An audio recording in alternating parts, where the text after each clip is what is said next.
Assalamualaikum warahmatullahi wabarakatuh. Perkenalkan, nama saya Mida Hamidah, saya dari PAI 1 semester 4.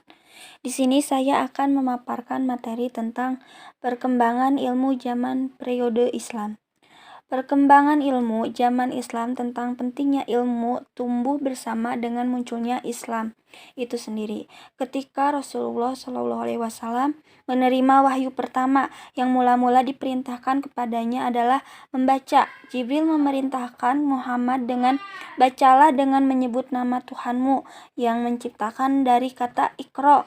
Inilah kemudian lahir aneka makna seperti menyampaikan, menelaah, dalami, meneliti, mengetahui ciri sesuatu, dan membaca teks yang tertulis maupun tidak. Wahyu pertama itu menghendaki orang Islam untuk senantiasa membaca dengan landasan Bismi Rabbika. Dalam arti hasil bacaan itu nantinya dapat bermanfaat untuk kemanusiaan. Sejarah perkembangan ilmu dalam Islam ada beberapa zaman. Yang pertama yaitu penyampaian ilmu dan filsafat Yunani ke dunia Islam. Dalam perjalanan ilmu dan juga filsafat di dunia Islam, pada dasarnya terdapat upaya rekonsiliasi dalam arti mendekatkan dan mempertemukan dua pandangan yang berbeda. Bahkan seringkali ekstrim antara pandangan filsafat Yunani seperti Plato dan Aristoteles dengan pandangan keagamaan dalam Islam yang seringkali menimbulkan benturan-benturan. Sebagai contoh konkret dapat disebut bahwa Plato dan Aristoteles telah memberikan pengaruh yang besar pada mazhab-mazhab Islam, khususnya mazhab eklektisme. Yang kedua yaitu zaman perkembangan ilmu pada masa Islam klasik. Satu hal yang patut dicatat dalam kaitannya dengan perkembangan ilmu dalam Islam adalah peristiwa Fitnah Al-Kubra, yang ternyata tidak hanya membawa konsekuensi logis dari segi politis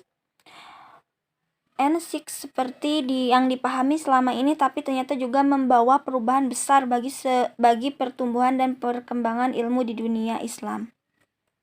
Pasca Fitnah Al-Kubra bermunculan berbagai aliran politik dan teologi. Dari sini kemudian dapat dikatakan bahwa sejak awal Islam kajian-kajian dalam bidang teologi sudah berkembang. Kemudian yang ketiga yaitu perkembangan ilmu pada masa kejayaan Islam. Dalam sejarah Islam kita mengenal nama-nama seperti Al-Mansur, Al-Ma'mun, dan Al-Harun yang memberikan perhatian yang teramat besar bagi perkembangan ilmu di dunia Islam. Pada masa pemerintahan Al-Mansur, misalnya, proses penerjemahan karya-karya filosof Yunani ke dalam bahasa Arab berjalan dengan pesat. Pada masa Harun ar-Rasyid tahun 786 sampai 809, proses penerjemahan itu juga masih terus berlangsung. Harun memerintahkan Yohana untuk menerjemahkan buku-buku kuno mengenai kedokteran. Di masa itu juga terjemahan karya-karya dalam bidang astronomi seperti Siddhartha, sebuah risalah India yang terjemah oleh Muhammad ibnu Ibrahim.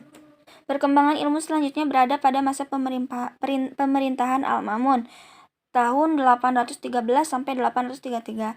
Ia adalah seorang pengikut Mu'tazilah dan seorang rasionalis. Dan yang terakhir yaitu pada zaman masa keruntuhan tradisi keilmuan dalam Islam.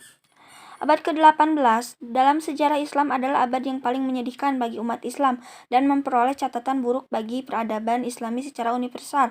Seperti diungkapkan oleh Lotrom Studdert bahwa menjelang abad ke-18, dunia Islam telah merosot ke tingkat yang terendah. Islam tampaknya sudah mati dan yang tertinggal hanyalah cangkapan yang kering, kerontang berupa ritual atau tanpa jiwa dan tahayul yang merendahkan martabat umatnya.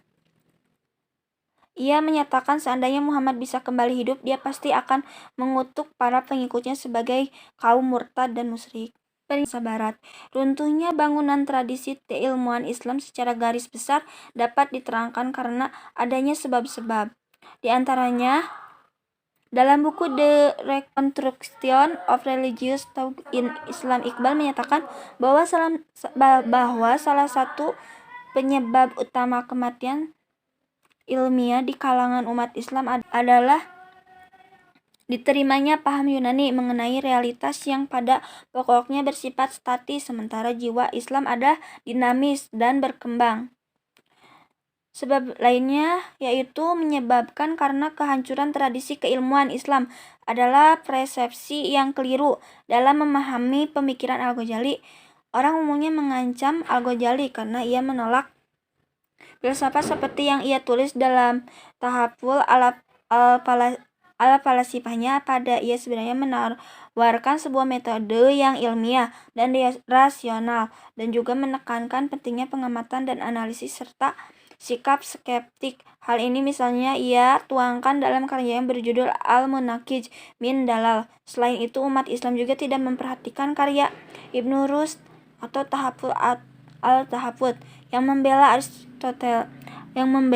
Aristotelianisme dan mencap kritik Al-Ghazali kepada filsafat. Jadi kesimpulan pada makalah artikel sejarah perkembangan pengetahuan periode Islam yaitu sejak awal kelahirannya Islam sudah memberikan penghargaan yang begitu besar kepada ilmu.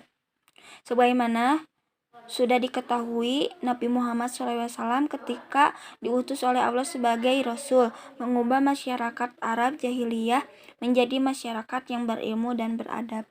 Mungkin hanya itu yang dapat saya sampaikan, kurang lebihnya mohon maaf. Wassalamualaikum warahmatullahi wabarakatuh.